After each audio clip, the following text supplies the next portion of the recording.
Okay,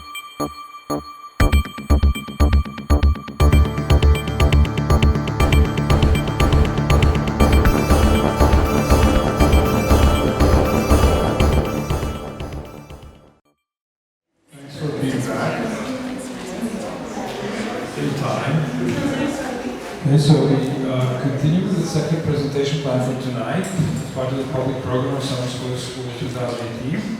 I'm pleased to announce the presentation, How to Make a Refugee, Human Rights and the Demand for Evidence by Thomas Keenan. I'll just read something from his biography. There's a short description about the presentation in this space. Thomas Keenan teaches media theory, literature, and human rights at the Bard College, where he directs the Human Rights Project. He has served on the boards of a number of human rights organizations and journals, including Witness, Scholars at Risk, the Journal of Human Rights and Humanity. He's the author of Fables of Responsibility and co-wrote Mengele's Skull with A.L. Weisman. He is co-editor with Wendy Chun of New Media, Old Media, 2006, and the second edition, 2015, with Girdar Zolchan. He curated anti-photojournalism with Carl Guerra, and it's obvious from the map, a project on mapping and migration curated with Zahab Mahabi, exhibited at the Istanbul Design Biennial and at Red Cat in Los Angeles, currently on view in Zagreb. Again, the full schedule of the public program can be found online on our website. Thank you very much for being here, Tom. The floor is yours.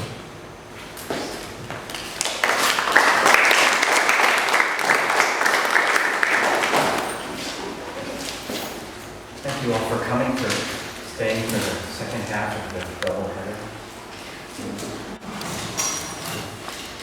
It's really been a pleasure being here at Prishtina. We have a great group of students on our seminar.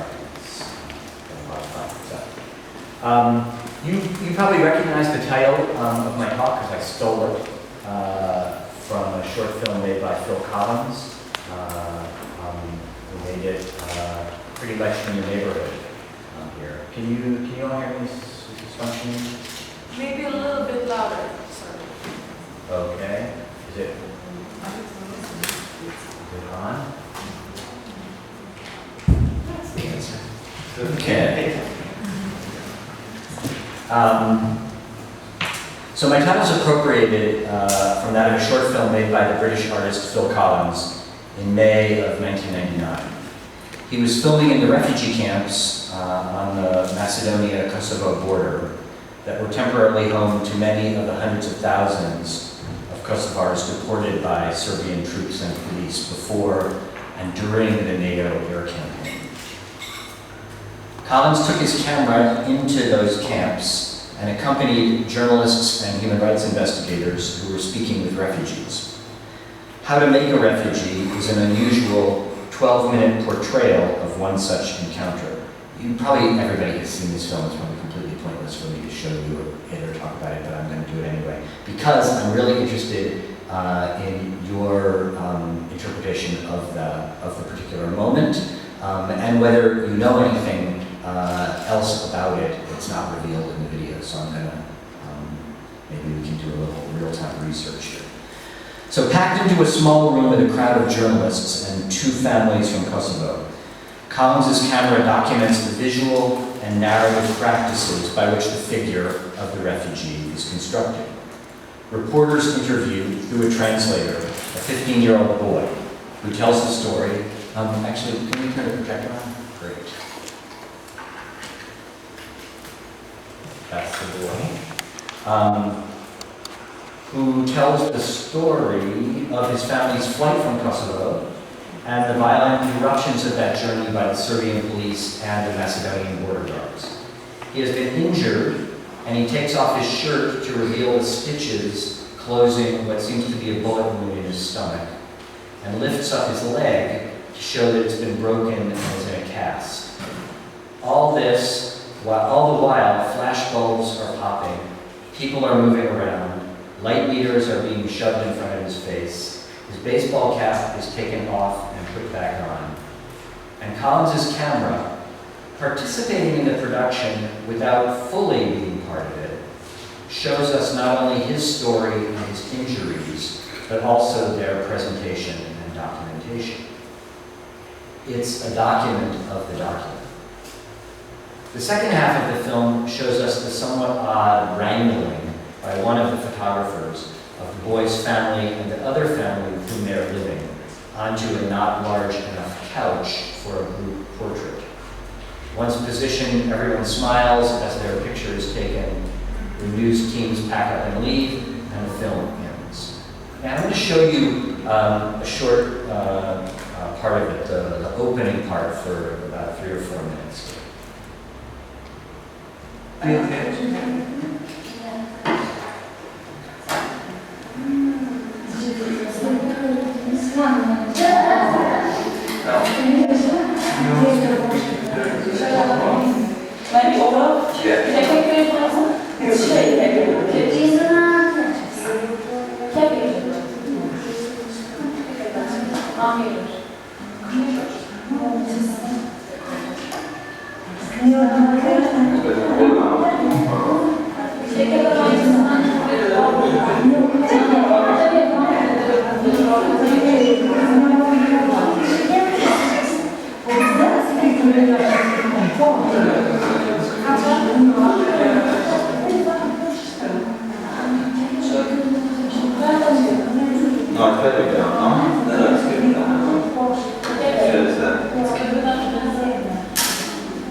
The still that I paused it on becomes the film for the next 3 or 4 minutes with the flower pot obscuring the lower half of his body, and then there's an interview. Okay, we can turn the lights back on. So this film, and maybe afterwards, if we have time in the Q&A, if you heard things that might be interesting there, or I've tried to learn where and when exactly this happened. I have not succeeded, even though I've had a number of conversations with the artist. I've tried to do other research. I cannot locate the space or the people or even the journalists there. So if anyone has any clues about this, that would be great. This film is generally interpreted as an expose of the tropes and strategies by which the news media constructs humanitarian or disaster narratives. It exposes the mechanisms of the exposure of suffering. The mise en scène, the framing of the story, is brought into the frame and becomes the story itself. The implication seems to be that the refugee is made by the cameras and reporters, hence the title. The refugee does not so much present himself as be represented by others. One reviewer summarizes this line of interpretation as follows. Quote, each element comes together within the frame, and the boy, at first identifiably human, vanishes into the image. The cliché, Muslim, rural, peasant, poor, is accomplished. The subject is ready for consumption. Unquote. This interpretation repeats the general theorem according to which refugees are, or are made to be, speechless emissaries, in the much-quoted words of the anthropologist Lisa Melke.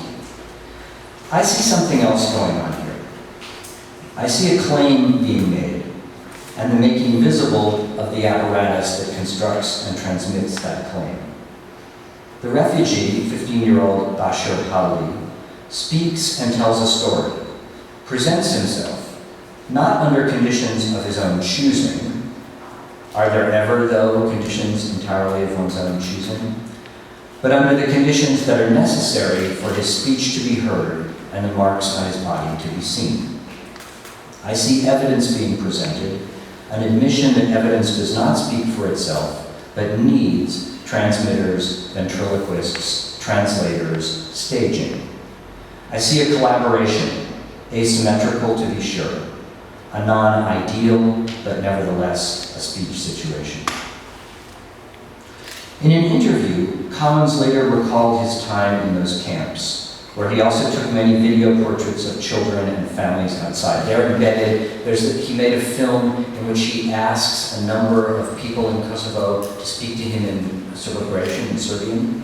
And then in the middle of that series of very formal staged interviews, he cuts in about a 6 or 7 minute segment shot at the same time as this scene, but outdoors, mostly of kids and young people in this big refugee camp, probably Stankovic, on the border then in the summer of '99. And it's a very, it's almost idyllic, I mean, that's probably an exaggeration, but it's a very happy presentation of people's daily lives in this refugee camp. So, in an interview, he recalled his time in those camps, where he also took many video portraits of children and families outside, playing. It sounds ridiculous now, and it's difficult for me not to romanticize the situation or my role within it. But I distinctly remember that not to take a picture would have been an insult. And the interviewer says, not to take it? He says, every few minutes, or every few steps I made, someone would say, take my picture. They wanted some marker, as if this chaos needed to be recorded. And then here's the most amazing sentence. Even when I had no film left, to take a picture without film was a necessary transaction. Okay. He says, what is amazing to me is the way people stand still for the camera. It becomes almost like posing for a portrait, as you would for a still camera. End of that.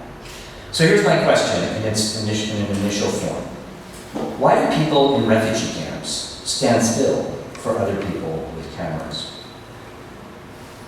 Here's a second form of the question.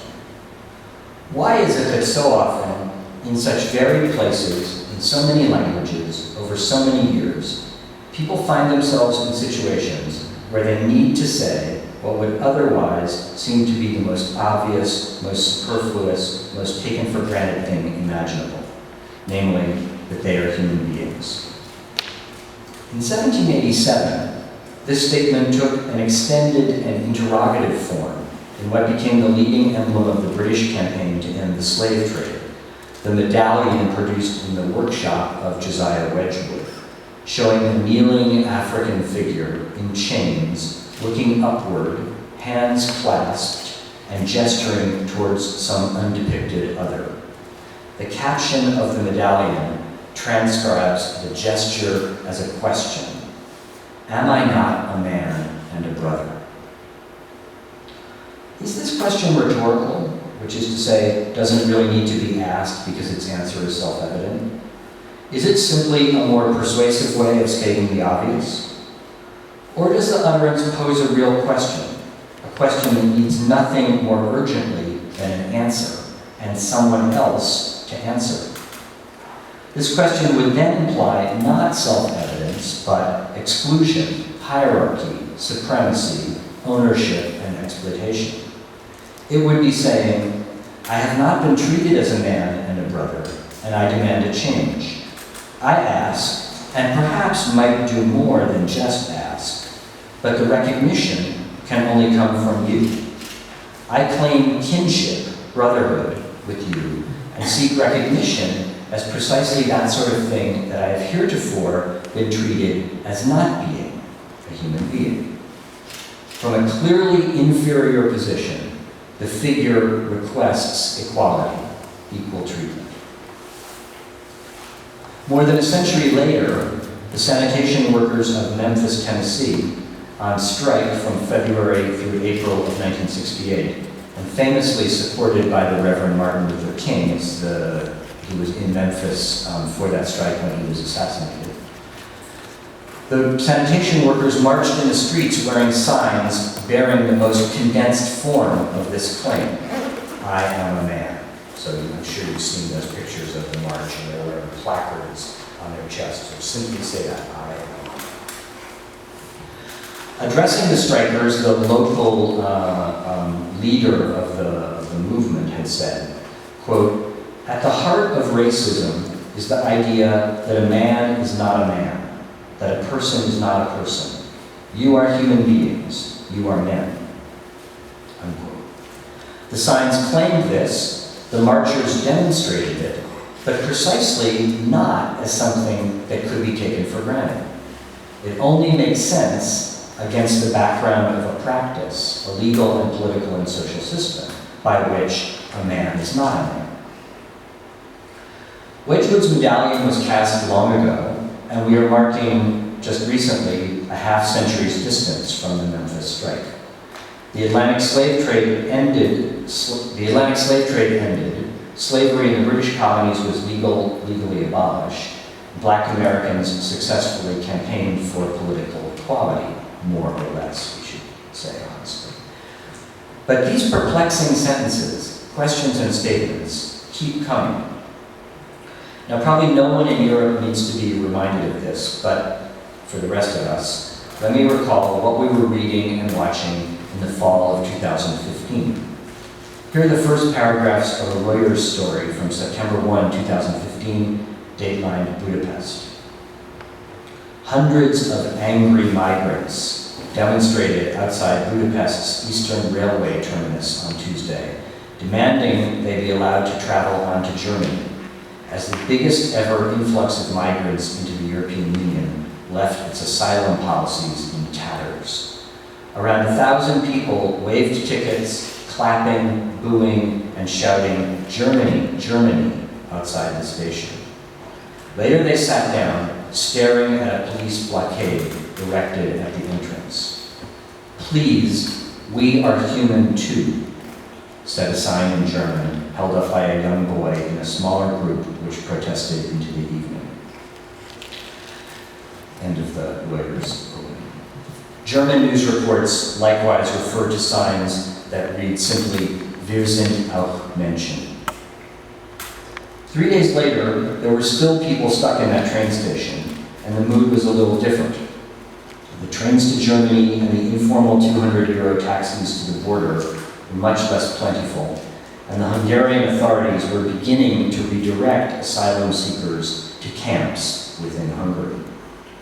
Another news report told their story this way, quoting Syrian refugee Bashar al-Nasrat, who says in broken English, quote, we don't want to go to camp. We pay our money to move on. We skip, and I think he means escape, from our country because our army killing us and breaking us. So better we stay in Syria, in our house, not to sleep on the floor of the train station. He said he's been invited to Germany and is desperate to get there. We are not animals, we are human. If they are human too, we need something. We need to know what will happen to us. Unquote. That day, those particular refugees took matters into their own hands. What became known under the slogan and the hashtag March of Hope was a trek on foot from Budapest to the Austrian border. Bernd Kasparek and Mark Speer characterized it this way, quote, "The images of this march will surely find their place in the iconography of the long summer of migration, a long line of people who, after a week of waiting, reappropriated their own mobility and collectively left Budapest." Wir sind auch Menschen. Please, in the English reports version, there is the address. We are humans too. We are not animals, we are human. And we insist that this difference be recognized by those who already call themselves human. The claim needs to be made because recognition is what we want, and it can only come from others. We want to be treated differently by them, seen and heard in a new way, as something new. They treat us as, or as if we were, animals. Mr. Al-Nessarat's compressed protest cites sleeping on the floor and not having a sense of what will happen next in his life. And we want to move from that category to another. And here's the paradox of this kind of claim. We need to claim this, but it only makes sense because we are already human, just like the others whom we address. So there's a structural paradox. We're claiming both, the speakers are claiming both that this already exists and that it doesn't and needs to be delivered on.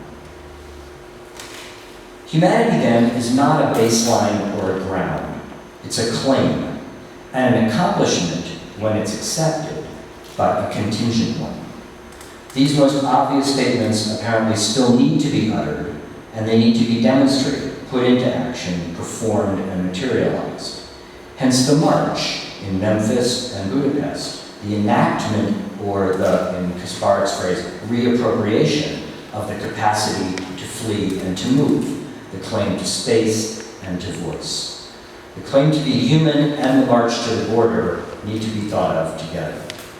They are claims to what ought to go without saying, but in fact needs to be said and heard. And they seek to put what is presently denied into contention, into negotiation, up for grabs. I take from these examples this lesson. There's a battle about who or what counts as a human being, and there are no naturally occurring or pre-given rules controlling the outcome of this battle. Its outcome, in fact, sets the rules at any given time. Claiming that I am a man, or that we are also humans, and there's acres and acres of these kinds of statements, not all of which equate man and human, ain't I a woman, and so on. Claiming that I'm a man, or that we are also humans, is a manner of challenging the existing definition of membership, disputing the rules of inclusion. This is not a metaphysical contest or a rhetorical exercise in the dismissive sense of the term, but a political one. It's a battle over access to politics or to political life, a claim to share a world with others. We can read this in the little word "to," the "auch" in the German phrase. We are also humans, or we are humans too. Because that implies a comparison, right? In the comparison, or the extension onwards, is a claim to equality. Although where one sleeps, on the floor or in a house, and what one can imagine about one's future, what will happen to us, might seem to be the most private of matters, Mr. Al-Nessarat makes them public and political. He disputes the fact that he is presently denied that to which others have access. Claiming humanity is not to reassert ownership over something that one has lost. It is to dispute its definition, challenge its monopolization by others, put it in play. You could probably see this coming, but in this sense, and I won't go into a whole elaboration of it, in this sense I would endorse Ranciere's critique of Arendt in his reading of the subject of the rights of man, of a building of a case to be a subject. It's the building of that case, the space of testing or verification, the provision of evidence to others that we need to attend to when we think about refugees and human rights. Refugees are made. They are made by violence and catastrophe, whether by war or markets, or what Hannah Arendt, in an amazing little essay called We Refugees, gently calls discrimination. They are made by law and convention as well. And they are made in words and images addressed to others, sent to and conditioned by those others from whom some sort of response is demanded. Refugees depend on others. This does not mean that they are powerless, speechless, or deprived of agency, although sometimes this does happen. On the contrary, precisely because they depend on others, they need recognition in the eyes and ears of others. Because they need recognition in the eyes and ears of others, they make claims. This means, in other words, that refugees have something to prove. The conjoined motifs of how we look to others, what we have to prove, and how we are treated structure Arendt's strange short text called We Refugees. The very title is not simply an apposition or a definition or the name of a speaking subject. It states a claim, makes a demand on others for recognition. We Refugees means we are refugees, even if the first thing she underlines is that, she says, we don't like to be called by that name, and that our particular condition turns on its head the traditional predicates attached to that subject. She reminds us that refugees historically have been refugees because of some act committed or some political opinion held. And she's describing the plight, based more or less exclusively of Jewish refugees from fascism. Nevertheless, she makes the claim to be a refugee. We have had to seek refuge, she says. We have arrived in a new country without means, and we have to be helped by refugee committees. And during the previous stops on the journey, she's writing this from New York in 1943. During the previous stops on this journey, even when flight was more voluntary than it later became, she says, refugees were even more sensitive about the name, while still making claims and presenting themselves to others. She says, we did our best to prove to other people that we were just ordinary immigrants. There are no refugees without the rituals and rhetoric of proof, or to speak more precisely, without the presentation of evidence. Success is not guaranteed, and she underlines that. We did our best to prove what we were. The pages that follow, it's a very short essay, but very dense. The pages that follow this bold introduction take an unexpected turn to the phenomenon of suicide among refugees, which she interprets, finally, if hesitantly, as, quote, perhaps the last and supreme guarantee of human freedom, unquote. A claim to the exercise of agency and a demand for recognition, not as a refugee, but as a human being, made from the outermost limit of human life, in fact, made from the grave. Even that, the freedom and agency of the human being, has to be claimed, enacted, demonstrated. From this extreme, Arendt retreats, but the paradigm, the formal paradigm, has been established. What refugees seek is to be recognized, and she uses an amazing phrase, to be recognized as somebodies. Once we were somebodies about whom people cared. Or sadly, as something more basic, without any particular characteristics, so not even somebody, simply as a dignified human being. But regardless of the position on this scale, her emphasis is on what she calls treatment, being treated as something. She says there is the deep despair. She's categorizing different kind of types of refugee that she has encountered. There is the deep despair of that middle-aged man who, going through countless shifts of different committees in order to be saved, finally exclaimed, "And nobody here knows who I am." Since nobody would treat him as a dignified human being, he began sending cables to great personalities and his big relations. He quickly learned that in this mad world, it is much easier to be accepted as a great man than as a human being. And for those of you in the seminar and others who've read Arendt's chapter in the Origins of Totalitarianism about human rights in the nation state, you can hear the echoes. This is kind of like a practice run of the argument.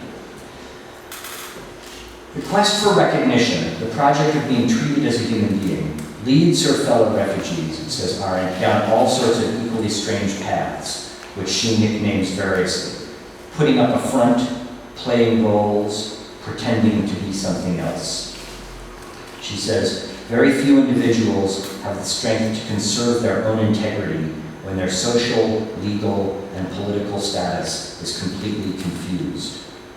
Lacking the courage to fight for a change of our social and legal status, we have decided instead, so many of us, to try a change of identity. And the essay is an argument for the path that has not been taken, to acquire the courage to fight for a change of our status. But all these attempts lead back inexorably to a void or a fissure where there ought to be a ground, but there isn't.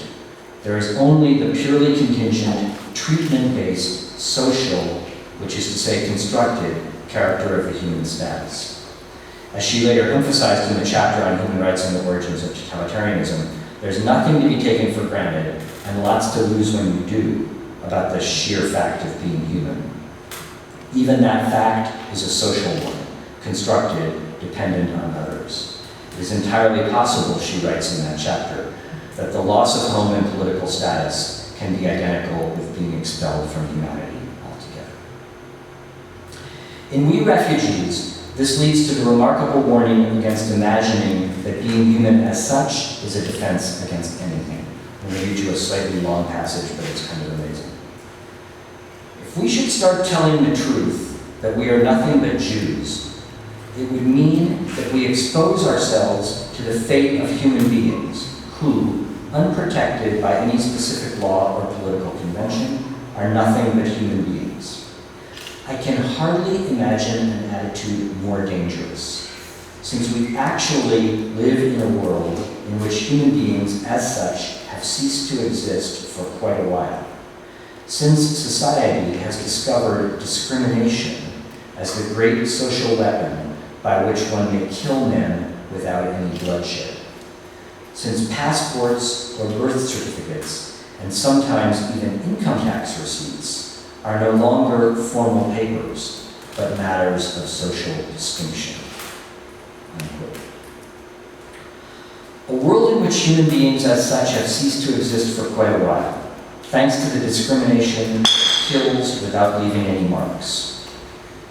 We refugees and others do not start as human beings. This is not something that goes without saying, to be taken for granted, not a fact of birth or life. Being human in the world in which we actually live is something granted and hence must be claimed. Arendt shows us a rhetorical, documentary, forensic contest, a battlefield on which the weapons are passports, birth certificates, tax receipts, and where what is at stake is a battle for recognition, acceptance. The terrain of social distinction is also the territory of social death. She protests against this, there's a deep sense of the injustice of this, while insisting on its reality and actuality. If we refugees want to be recognized, we are going to have to get engaged in the messy business of claiming, demonstrating, documenting, offering evidence, and persuading the others on whose social standards we depend. Why do they, the we of the essay, have to prove anything, to seek recognition at all? Isn't that a double injustice? First, the lack of recognition, then redoubled in the necessity that the very cry for recognition has to come from the unrecognized one, that the one who is not seen or heard has to first make him or herself seeable and hearable, has to seek out, beseech the other for recognition. A number of contemporary scholars who are developing what could be called a critical human rights paradigm have explored and denounced this double imposition. I'm thinking in particular of Didier Fassin and Miriam Tickton and Nicola Perugini.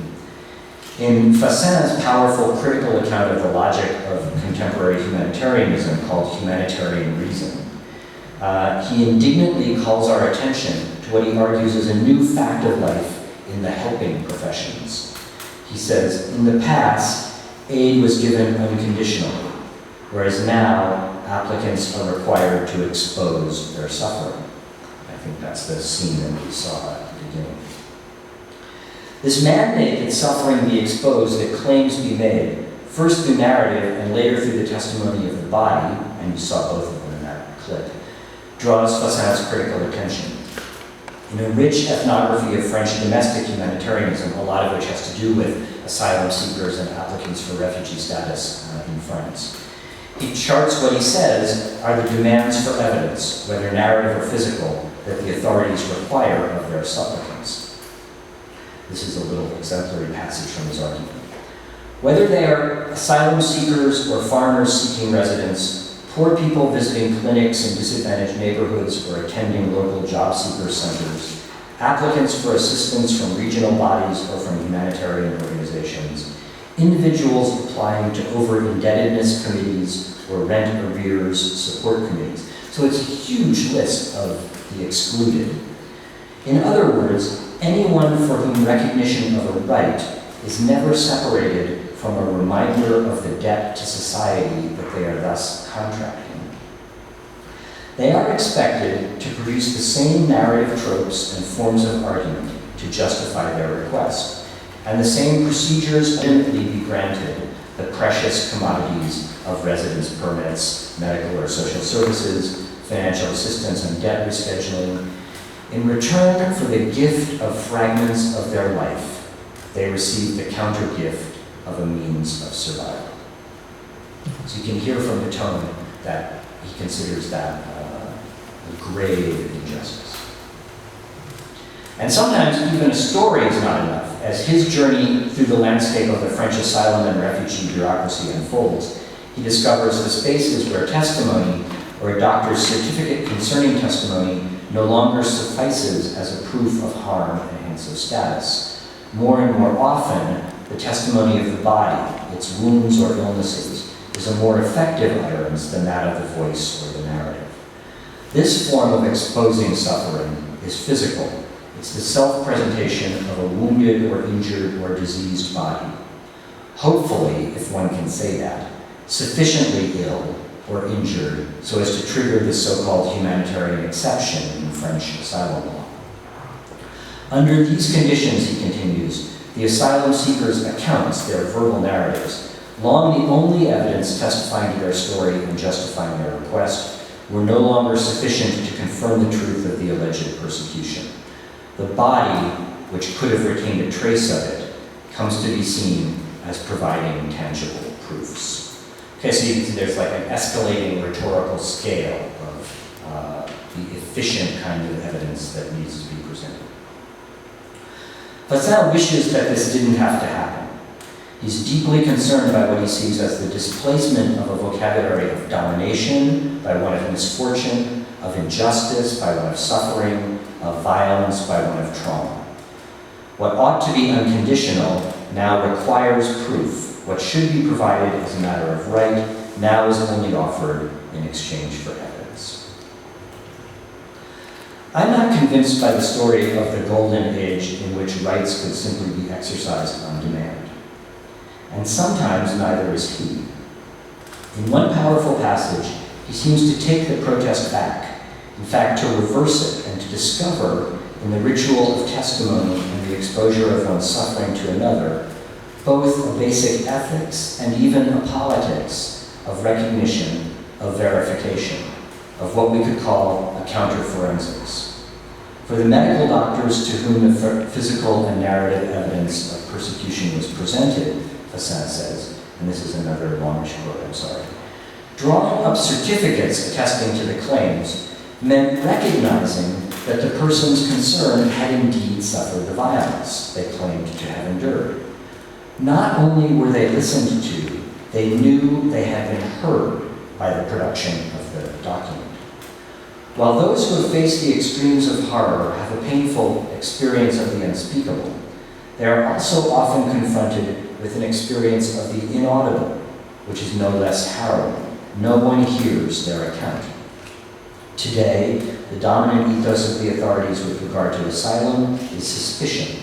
Doubt is cast on stories, facts are disputed, evidence is dismissed. Convincing the doctor may therefore be a first and sometimes decisive step in the production of one's truth. The mark is no longer only on or in the body. It is present in a document that has legal value. The scriptural trace, whether it repeats the account or testifies to bodily traces, envelops the fragile words and invisible wounds of the asylum seeker in its legitimacy. Thus, writing does not have merely practical virtues. It also has a symbolic and hence political value, of which the medical certificates remind us. End of quotation. It's unjust that people who've suffered injustice are put in the position of having to persuade other people that what happened to them was wrong, or even that something actually happened to them. But it seems that evidence, whether evidence of a crime or more fundamentally of being human, in other words, is not self-evidence. No evidence speaks for itself. The witnesses need other witnesses to read and interpret and translate and represent. To make a claim heard always requires some amplification. In closing, I want to return to the Budapest train station. The speakers whose demands I began by quoting, like that long list that Stacion provides as well, were not just accidentally or inadvertently left out of political life. It's not a simple omission, not a matter of haste or a momentary lapse that excluded them from participation or recognition. At any given moment, there is a line, or there are lines, demarcating who counts as a member of the community and who doesn't. This is easy to see when we're talking about citizenship, but the structure that you're a citizen of this state or not. But the structure extends to any and all such communities, even ones that proclaim their universal extension and radical openness have to make decisions, conscious or not, about the minimal requirements for inclusion, whether they are seemingly trivial ones like age or species, or seemingly vicious ones like race or gender or nationality. Discrimination, to use Arendt's term, is always happening. The existing features of any political sphere, the constitution of the community at any given time, is premised on exclusion. One cannot wish or theorize this away. One can only put up with it or challenge it. And the story of politics is about the challenges and the contests over these lines of demarcation. Or, to put it a bit more carefully, it's about projects to politicize subjects and topics that have not been understood as topics for public discussion. And, in the other direction, lest we think this is always a happy story, about projects to put certain subjects and issues out of political contest, to naturalize or depoliticize them. Humanity is one such issue. We, in her word, are that issue, precisely because it's not clear who we are. We are the ones deciding, which is to say debating, who we are. The history of human rights is the history of arguments and battles about who humans are, conducted by humans, about who counts as us.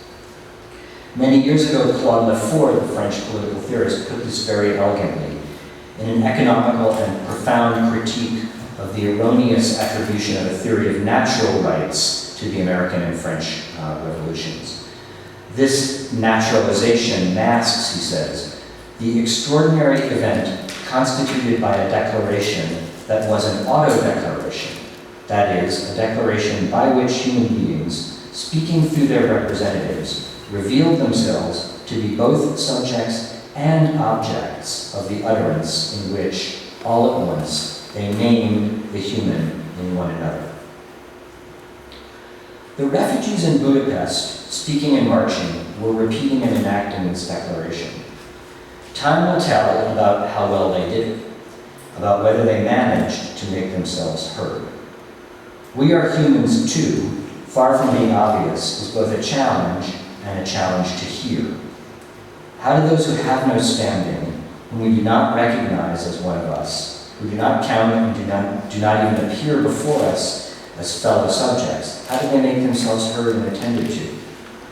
These are not rhetorical or overly dramatic questions, I hope.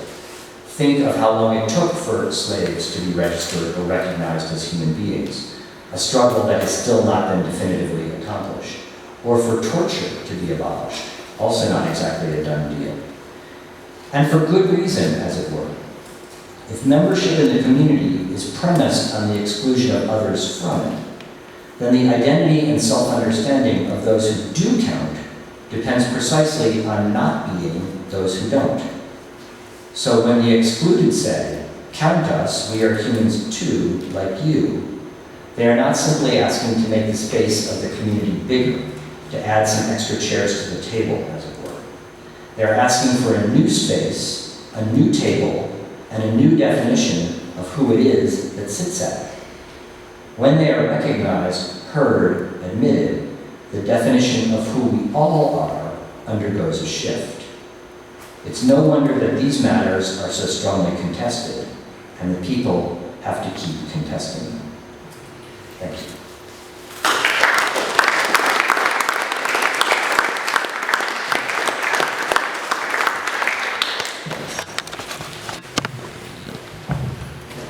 Thank you very much. I guess I'd like to invite Laura as well to be in the. Let's.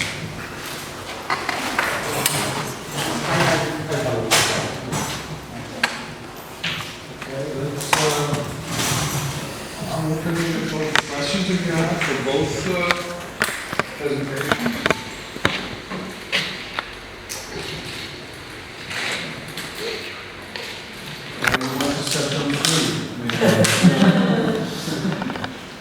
We're telling you anything about that. Let's check. I'm not going to say. No. I would like first to formulate a question which would, in a way, address both of you. Because what connects both presentations and lectures is, visuality. The problem of visuality. What is, in the case, injustice being presented visually and how? And in your case, it starts, with the staging of visual presentation, of visual creation of evidence. But coming, to this idea of anthropological, I would call it anthropological difference between humans and non-humans. Closing your lecture, you mentioned this, you articulate this sentence about humans conducting performing this difference, conducting the making difference between humans and non-humans. And now I'm for both of you, ask the question about different perspectives. We now have the difference between humans and non-humans, which can be presented by a visual Capacity. I mean, obviously not in a deep way, but it doesn't need to worry about the deep way if it's focused on accomplishing a particular project. And so I think that for me is one of the most worrisome things about this kind of technology, that it can make transparency real. this is going to sound like a total non-sequitur, but I learned something really amazing from one of the scientists at the Mind Brain Behavior Institute, and I was she works on memory, spatial memory. And as we know, our favorite Kevin Lynch, who did all that research on cognitive maps, also learned everything he learned from a neuroscientist. And so when I asked this woman scientist, what are you, isn't that amazing that this architectural theorist based all his research on this memory, on spatial memory? She said that I asked her some kind of question. What about the imagination? What about this? What about that? She said that scientists are so well trained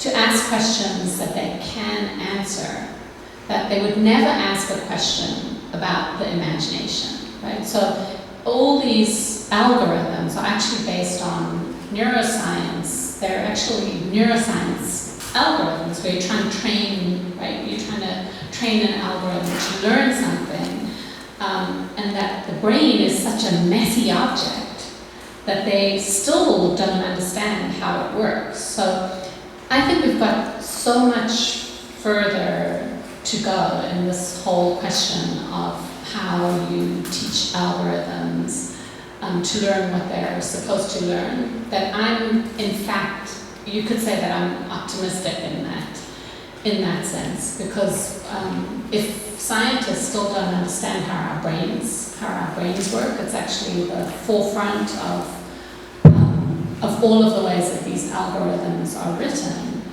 then we still have a lot of space to intervene in. It's a political, mine was a political question. What Yeah. is about politics by investing so much money in these things, Yeah. not investing in opacity? Yeah, Political right. question. And then the scientists, the science is so funded by the wrong questions. Yeah.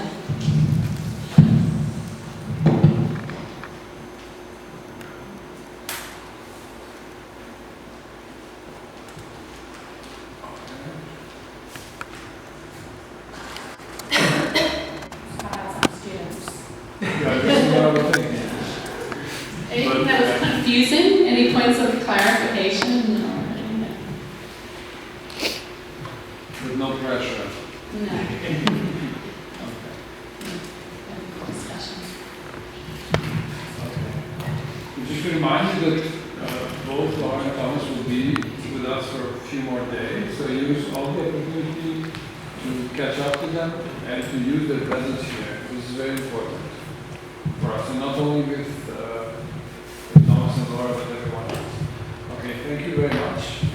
Thank you very much.